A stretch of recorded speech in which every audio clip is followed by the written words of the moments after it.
Les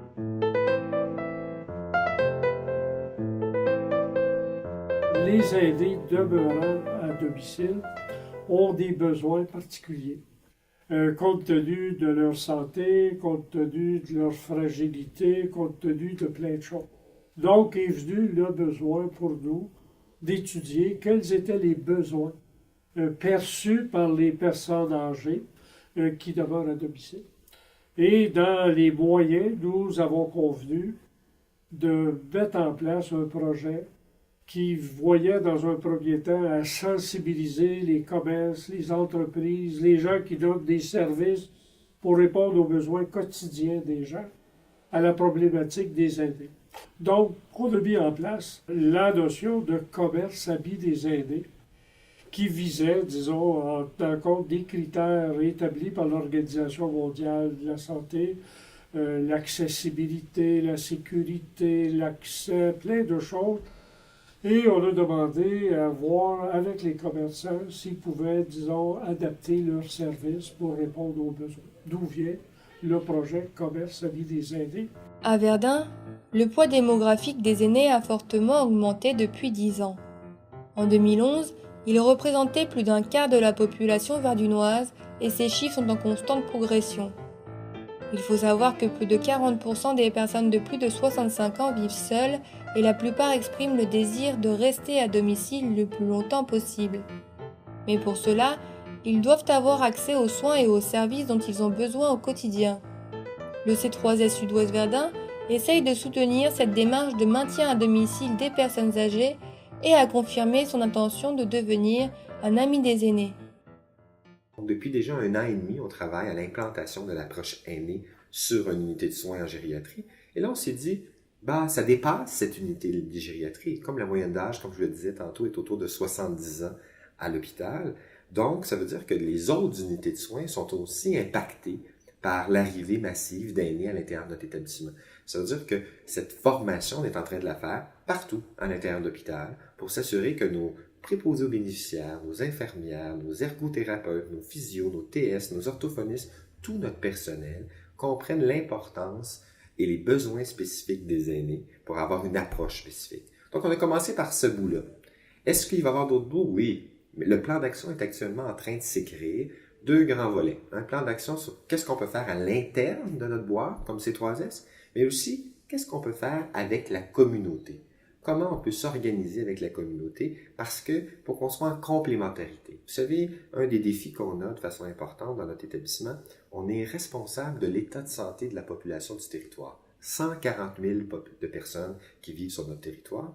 Et sur ces 140 000-là, j'en connais peut-être même pas la moitié qui viennent utiliser nos services. Il y a des gens qui sont dans la communauté que je connais pas, que moi, comme organisation, je capte pas, je réussis pas à les chercher, à les rencontrer. Alors, on va travailler en étroite collaboration avec nos organismes communautaires du territoire qui, eux, ont des antennes beaucoup plus grandes, voient plus de monde et voient une clientèle autre que nous, on voit pas.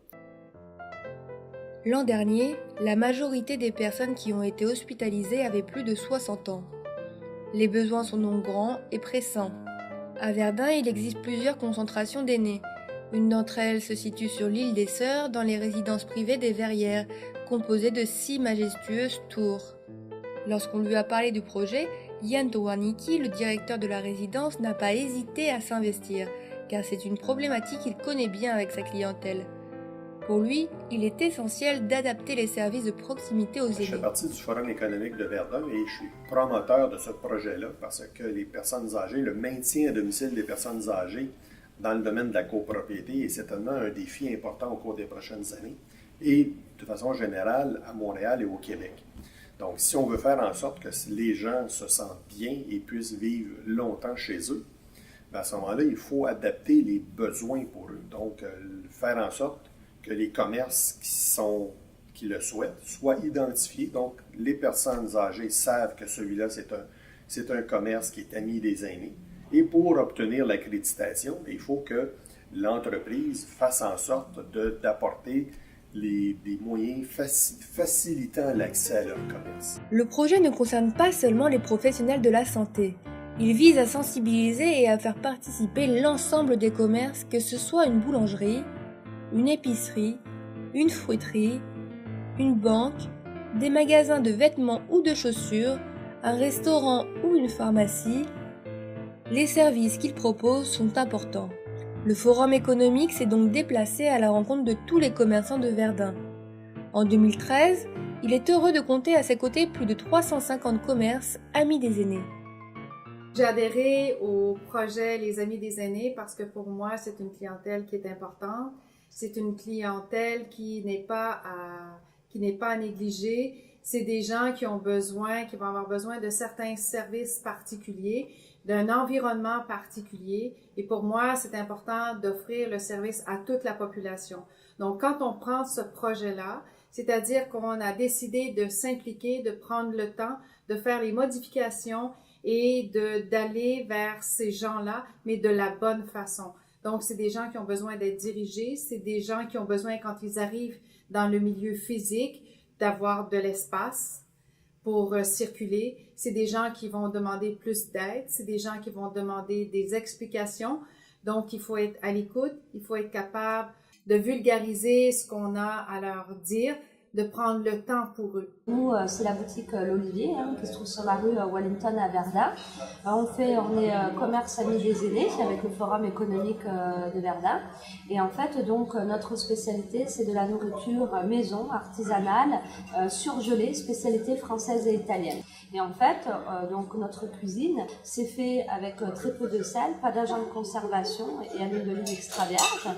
Et en fait, on a vu qu'il y avait une réelle demande au niveau de la clientèle des aînés, surtout dans l'alimentation, et on a adapté nos produits.